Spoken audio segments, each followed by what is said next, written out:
Welcome to Pandora, kiddos. Or should I say, welcome to Raccoon City or the Arklay Mountains. Take your pick. What I've got here is an Airsoft Beretta 92 replica that I'll be turning into the Samurai Edge from Resident Evil. Specifically from the first game because the design has changed a bit from game to game. And the less said about the movies, the better.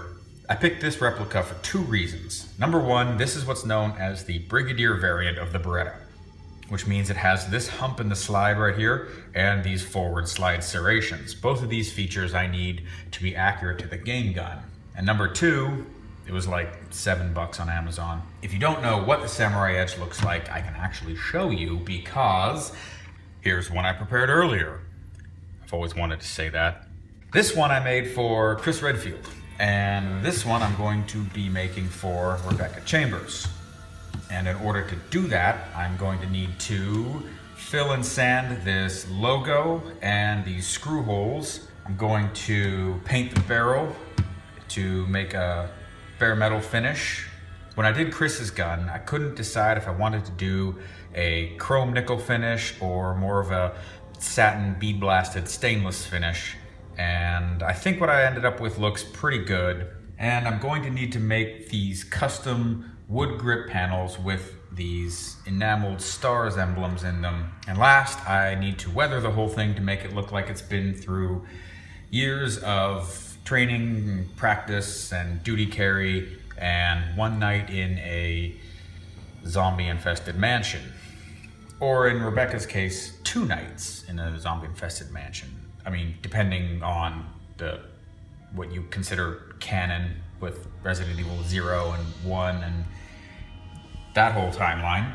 So if you want to see how I did all that, stick around for the rest of the video. And if not, then maybe throw me a like before you click away. That'd be awesome. Here we go. Grips look like they just pop off of here.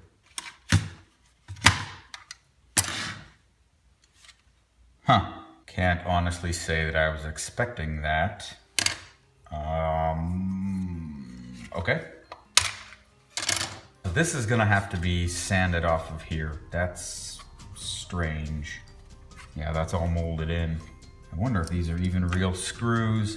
Doubtful. They are not. All right, so I'll have to take all this off with probably combination belt sander and rotary tool. Let's see if we can't screw this up. I think what I'm gonna do next is just glue the magazine in place. If this were an actual full-size mag, I might have considered leaving it removable, but I mean, that's not cool. Simple enough. Bit of glue, bit of accelerant, bit of paper towels to wipe off the excess. Yeah, that's no longer coming out of there. I'm gonna paint the barrel black real quick and I'll be right back.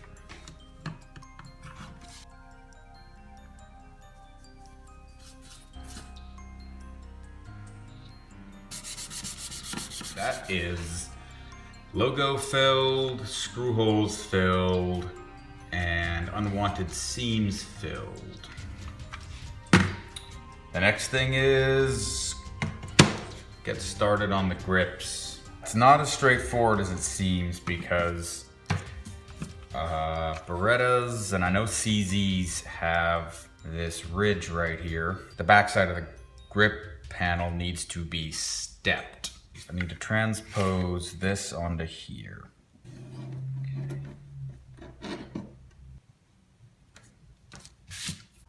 What if I did this on like cardboard first? What if I did it out of foam? I could do it out of foam first.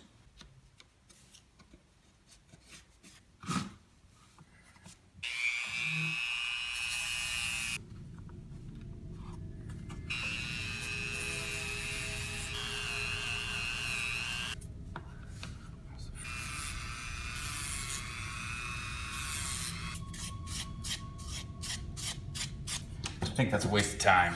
I'm just gonna do this out of wood.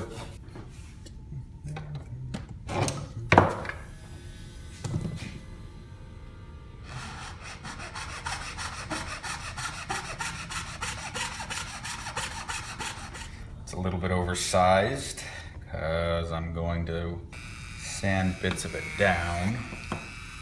I like smelling wood so much more than smelling foam.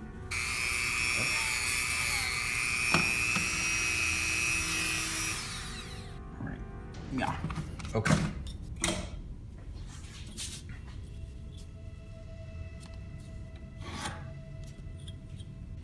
Okay, let's see if I can take that down. I'm gonna try to just sand a couple mils off of that. Wow. Wow. That actually really worked. I wasn't expecting it to. I really wasn't. Just using the edge of the sanding belt to make that little ridge, and it fits virtually no gap there and virtually no gap there. So now the rest is contouring and shaping. But before I do that, this is going to be my template for the other ones. So this one is actually a left. Means I need two rights. Now I'm going to start contouring this.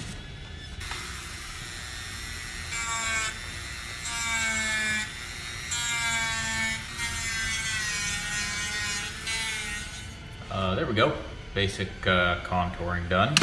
Still can't believe how well this is going. Nothing has gone majorly wrong yet. About once a project, I do something that I really impress myself with. I think this is going to be that for this project.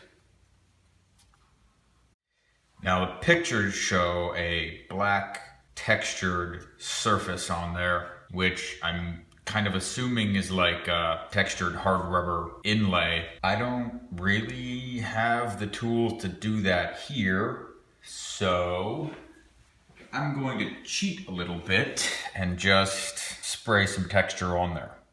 All right, now I'm gonna take my Dremel and I'm gonna cut a very shallow groove into that, and that'll simulate a separation of pieces, hopefully. I'm gonna make sure I've got things to rest my hands on.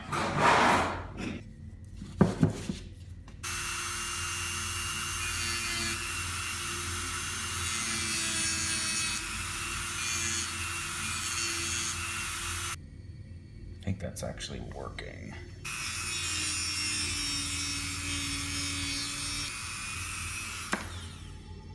Because the radius of the disc didn't allow me to get these hard corners here. I think I'm gonna have to go in and very carefully clean them up with something pointy.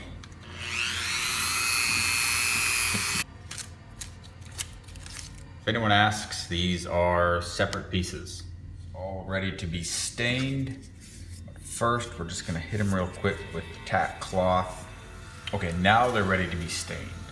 So I did some sample chits with gun stock, English chestnut, and mahogany.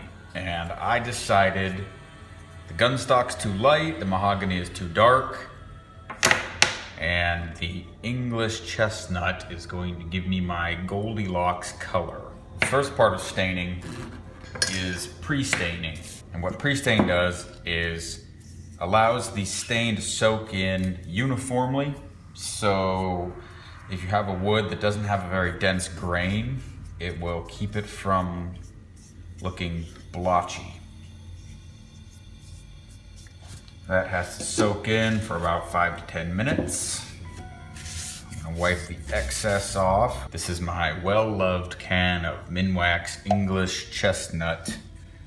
I used it on most of the wood in my living room, actually. No splatter. This is a no splatter zone.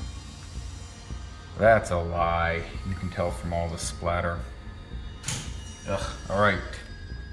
Now that soaks in for another 5 to 10 minutes. Okay, I think that's enough time. It looks like it's starting to dry on this one. It's only been about 5 or 6 minutes. Those look pretty good, actually. It's a shame all that beautiful grain is going to get covered up. So I'll put a couple coats of polyurethane on them tomorrow, and maybe the next day I'll spray that black texture on. We'll see. Pretty good though. And there they are, all stained and varnished. The next step is spraying some black textured finish on these inserts, and for that I'm going to use the black wrinkle paint that I used on the Pip-Boy. The next thing I gotta do on these is add screw heads to them. So I've been to the hardware store and I got a selection of screws. Hopefully one of these will be the right size and dominess. Wood screws are too domey. I think the brass ones are a good size. But all I want are the heads of the screws.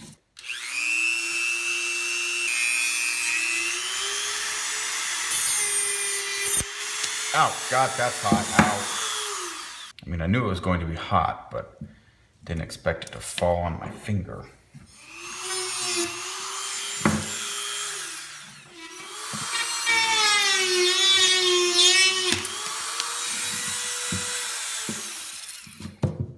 And that's why you never put your face in the line of fire when using these cutoff discs.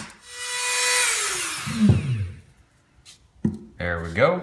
4 screw heads. Now once these cool off, ow, ow, not cool yet. God damn it.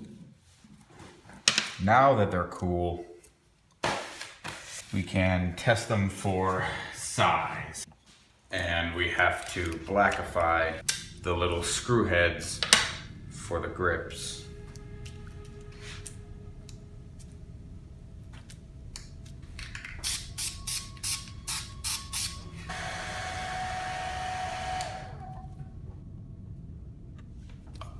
The next step on these grips is going to be drilling some small countersink holes for these decorative screw heads.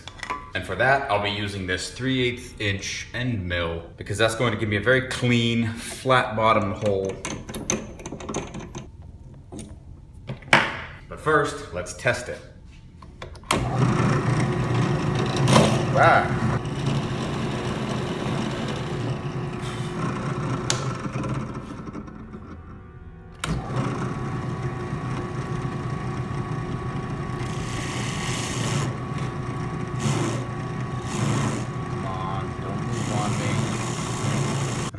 That went kind of badly, actually. That's a little bit way too big for my countersink hole. I'm gonna continue with this because it's the best that I've got. However, let's try some stickier tape on that. That should keep it from wandering.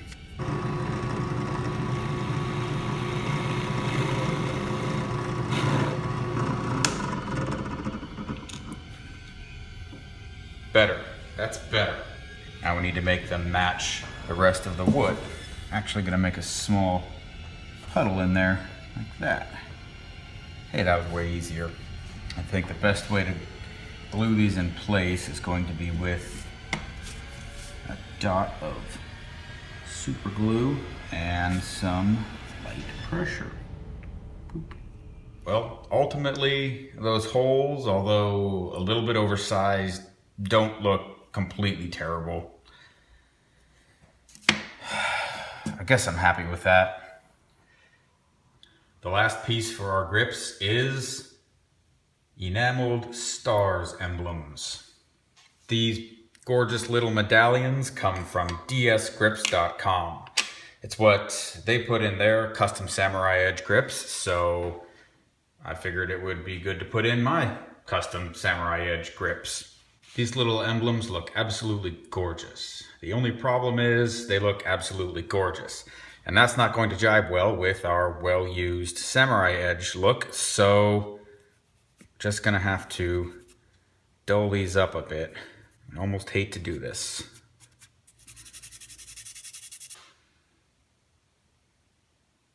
That pretty much just knocked down that high gloss finish, which is kind of subtle, but it would have been okay. Well, Let's just drop that all over the place. Okay, those are good and dulled, ready to install. And just like I did with the screw heads, I'll be using an end mill. This is 3/4 inch, and my calculations are correct. Ew, that should just fit in there. But I'm not gonna hog out an entire 3/4 inch hole straight away. That would be dumb. I've got the center marked here where I want it. We're gonna clamp this on here so it can't move easily. Last, I've got to make sure I've got clearance to get these bits in and out, because I'm not going to do it all in one shot. And once I start drilling, I can't move this piece to change bits. So we're going to start with, I don't know, whatever, 1/4 inch.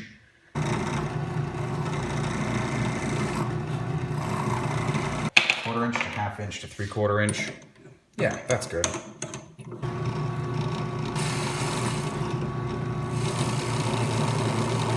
Final pass. Nope, that's the same bit.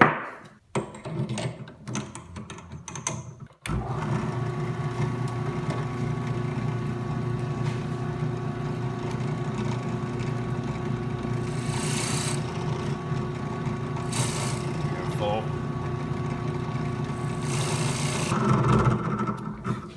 Test for depth. Ooh, that was close. 1 stars emblem. Wait, that's not there. Now 1 stars emblem. And there we go.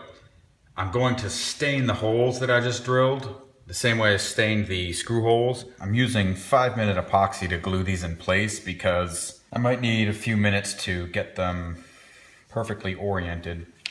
And I don't want super glue to set up instantly when I drop it in and then have it at a terrible angle. You know what?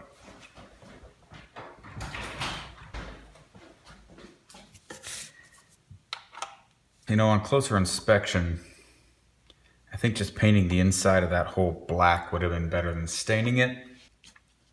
Oh, come on. Really? 5-minute epoxy my ass.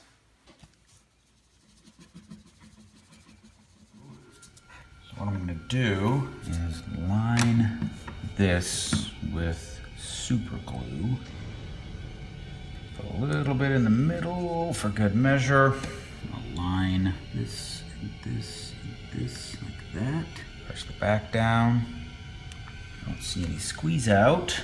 Tiny bit there, but that's not noticeable. Same thing on the other one. There it is. Samurai edge, well worn, Chris Redfield version. I like it. I just have to do this all over again for Rebecca's gun, but a little bit less weathering on that one. Just kidding, not done yet. I gotta paint the inside of the barrel. I want the inside of this to be super, super flat so that you can't see the fakeness. Yeah, there. That looks much better.